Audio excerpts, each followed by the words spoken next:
Okay, so today we'll discuss about the organizing, which is in the last but one topic of the chapter 2 uh, of the module 1.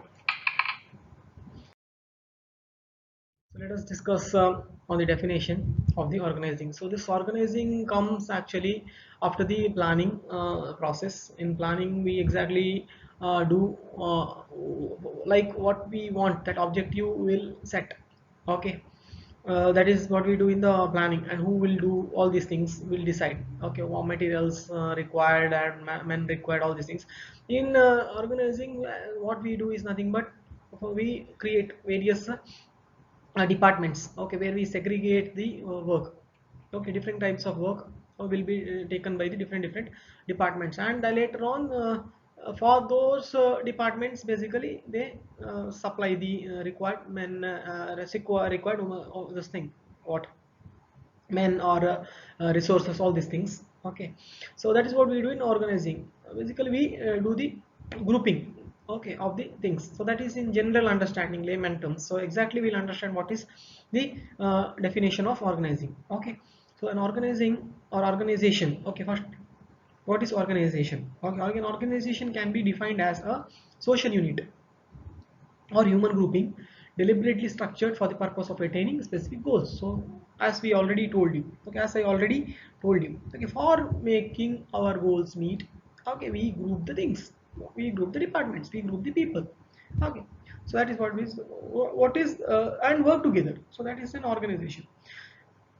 Okay, one more definition. An organization can also be defined as the process of identifying and grouping of the work to be performed, defining and delegating responsibility. Okay, okay, so you also define what is your responsibility, and you give the responsibility to other people. Okay, for doing that work, and that completing that responsibility becomes the work of the person. Okay, so that is what they are telling. And also establishing relationships for the purpose of enabling people to work most effectively together in the accomplishment of their objectives. Okay, yeah, so what is organizing now? Organizing is a process of integrating, coordinating and mobilizing the activities of members of a group for seeking common goals. Okay, so in simple terms, you work together so smoothly. Okay, you work together smoothly to so that your goals are achieved. Okay, so that is organizing. So nature of organization. Okay, so an organization should have people, and all people will be working in a different way, finally to uh, attain the objective, common objective. Okay, so that is what about the people and common purpose. And even coordination, whenever they work, they should work together, and they should work for the accomplishment of the goal. So that is the coordination. Next one, authority. Authority is nothing but basically managers give the power to do a particular work to their subordinates or the people who are below them, and it becomes the responsibility of those people under managers to do the work. And environment, so environment is nothing but the external factor on which the organization gets influenced or affected. Okay, and division of work. So what is division of work? So obviously the whole work, you cannot work as a whole, so that work is divided into small works, okay, based on its nature, and finally you are doing that work. So division of work. So all these things are there in an organization, nature of organization. Along with that, it also has a communication. Okay, yeah, so by organizing, so all your plans, whatever you do, okay, that becomes that comes into force, okay, or that gets a life. So that's what they are telling here. Purpose of organization, why organization is required. So first one is to facilitate pattern of communication. Okay, so that is nothing but one proper communication happens, okay, by grouping activities and people. Okay, so that is one thing. Next one, to allocate authority and responsibility, we already told this point. Okay, they give the job and it becomes the for whom the job is given, that becomes its responsibility to do the work. To locate decision centers, so what is this? So organization structure determines the location of decision making in an organization. Okay, example, a department store may leave pricing decision to the lower level manager. Why? Okay, this stuff is nothing but, yeah, so main decision taking ability, okay, or main decision taking thing, so who should have it? Okay, so of that, of a particular activity, like that, if you take a pricing thing as I have given in this example, so in a department stores, that pricing thing is taken by care of by the lower level people, whereas in oil refinery it is taken at the top level people. Because this is like this, because pricing thing in a departmental store, it is not very huge. Okay, whereas in oil refinery it's very huge, so and it a lot of things are there. Okay, so it's taken by the top level only there, here it's not taken by the lower level. Next one is to create a proper balance. So when people are doing their activities properly, okay, and everyone is doing the activity which is given to them. Okay, so by this a proper balance is always there. And whenever people work, they try to do it in a new and innovative way. So it also stimulates the creativity. Okay, which in turn gives the gives the growth. Okay, which encourages the growth. Okay, so if organization is there, then only all these things are possible. That is nothing but your growth can growth of an organization is possible, growth, your personal growth is this thing possible, even creativity is possible. Okay, so even some new technology may come. Okay, so all these things only, maybe if organization is there, all these things are possible. So that is what they are telling.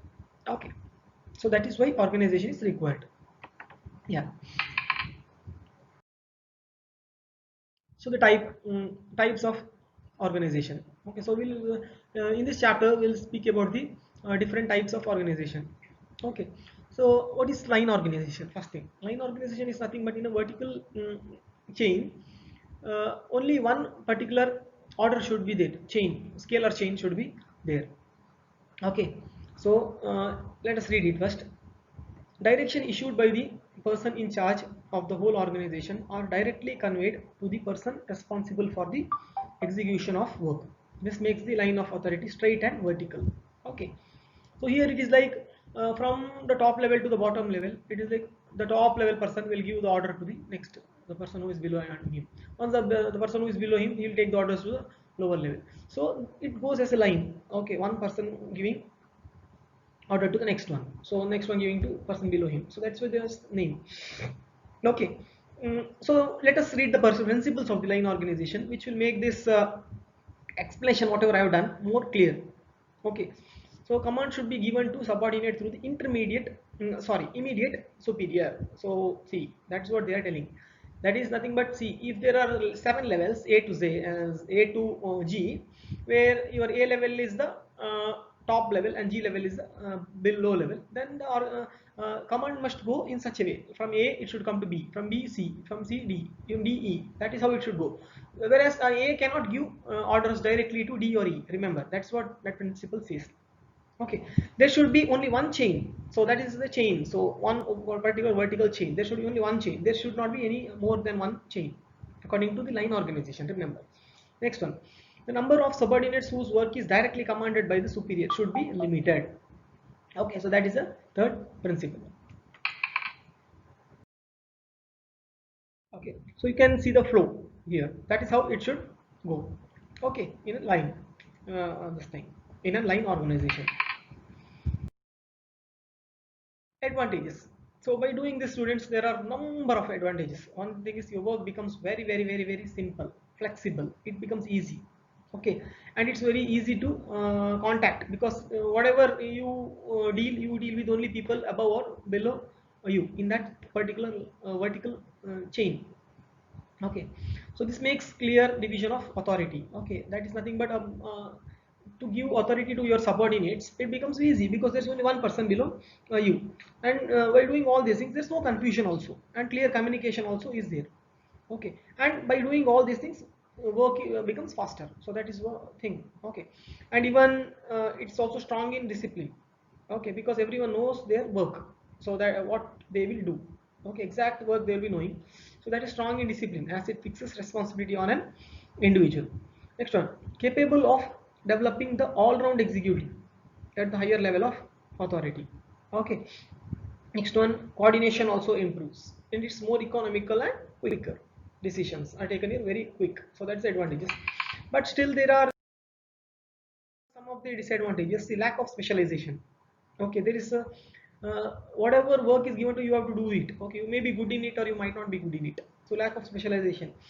And it also overloads the top person because he need to take tell everything. Okay, he may need to know a lot of things there. Okay, everything he needs to know, like he might have to carry or he might have to uh, take the responsibility of all the functional areas. Might let it be marketing, or let it be the HR wing, everything so he is overloaded there with a lot of functional areas. Next, it is good to this small organization. As the organization becomes large, this is not possible here. Okay, we need to go on to the different type of organization, which we'll learn in future slides. Then it also encourages dictatorial way of working. Yes, because one person is giving order to another person, that another person like A gives order to B, and we need to do whatever A says. So that is becomes a dictatorship there. Then it also and provisions are seldom made to train development replace top executives. So this problem is also there. Instability also comes, and encourages favoritism. So what is this? Is nothing but if a person likes one particular person, then if he likes, then it is good for him. If he dislikes, then it be for that person whoever is getting disliked, it becomes very difficult to work there. So that is what problem encourages favoritism. Then lack of initiative, because you are doing whatever is told to you, so there's no initiative, or there's no uh, thinking also here. Okay, so that is the disadvantages. Next one is function organization, that is staff organization. So here it is nothing but there is a chain and yeah, so let us just read the definition and let us understand. In functional organization, the task of management and direction of subordinate should be divided according to the type of work involved. See here. Okay, so here the work is divided according to the different functional area. Like one production is there, under that wing of different people will work. In marketing, one divide you make the division of various functional areas, and below that you make various departments, and that person has to see that. Okay, so there are a couple of advantages and disadvantages again here also. Okay, so yes, so let us see the first what is how is the order here. Okay, so we can see this. Okay, so there are various functional areas there under the president. Marketing, engineering, so all there is a marketing head, or there may be engineering head, production head, finance head, and the different departments. Okay, they are segregated according to their nature. Okay, like marketing, research, planning, advertising, salaries, sales, all these things are the nature of the marketing department, and marketing person has to look after those departments. So students, it is becoming more ordered here. That same thing goes for other areas also, like engineering, production, and finance. So one particular person on the top level, he need not control each and everything because there are departments to look after. Okay, so that is the main advantage here. Okay, but still there are different disadvantages, so let us see. So like here it's like some advantages in line becomes disadvantages here, like some disadvantages in line become advantages here. That is how it is. So let us properly see what is the advantages and what is the disadvantages. So advantages, yes, it ensures a greater division of labor and enables the organization to take advantage of specification or specialization of functions. Yes, okay, because everyone is every function is different, and we can segregate according to that, and segregate the people and resources according to that, and that particular department has to take care of that. So it is good actually. Next is, it provides a higher degree of efficiency as the workers and others in the organization have to perform limited number of operations. So it's like the person who is good in marketing, he need to do marketing only. Who is good in HR, he need to do HR only. So efficiency increases there. Also, it facilitates mass production because specialization and standardization is there. That is nothing but people are good in their work. Okay, so production is fast here. Then it also reduces the pressure on the top people because they need not take care of all the wings, because there are people to look after different wings. So pressure on the top level people reduces. Even the quality of work is also improved. Okay, and training becomes very easy here because departments will take care. Okay, and it's more economical. Okay, so that is the advantages. Now let us see the disadvantage. Yes, so multiple things are happening here at a time, students. So it becomes coordination becomes quite difficult here. Okay, whereas there in line it was easy. Okay, coordination because only one or two limited people they need to take care people. So that coordination was easy here. Then it also makes it difficult for the management to fix responsibility for unsatisfactory results. So if some person is not working properly, you can't make you can't find out exactly. Okay, so and if things are not happening or you're not getting the profit as you expected, or things are not happening according to plan, then it becomes difficult to give the responsibility here. Then it also delays the decision making because all the departments should work together in one final decision taking, main decisions and all you cannot take easily here. It also results in poor discipline. Yes, it also increases overhead expenses like high salary because everywhere when you do the departments, so different departments, then that time there should be specialists in those departments, and you need to pay them more. So that is the one. It also encourages group rivalry because yes, because each department will work only for them. They won't give their everything. Okay, they won't give their best to the organization. They will give only to their department, so that group rivalry will increase there. Okay, so we have understood line and we have also understood staff organization.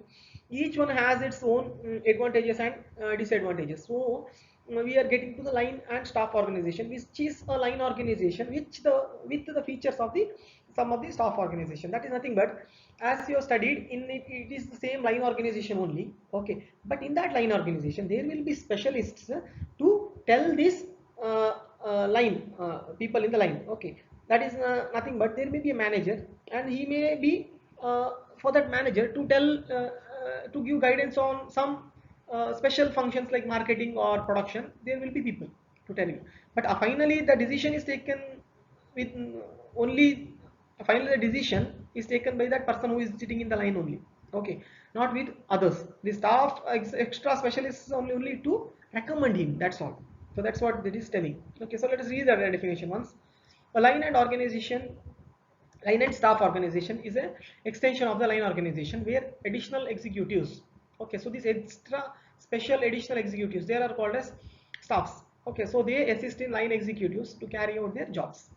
So these staff workers do not directly supervise the workers, but rather advise the line executives in such areas like HR, HRD, HRD, RD, that is research and development, then any other like planning, other things, or any public relation, legal matters, etc. But final decisions are taken. Okay, well, see whatever the staffs, okay, that is specialists tell, final decision whether to take their opinions or not lays in the hands of the main manager only. So that is what line and staff organization. Okay, yes. So it also has its own advantages and disadvantages. It's yeah, advantages is nothing but there are special people to tell them. So right person people will be there to guide at all the place.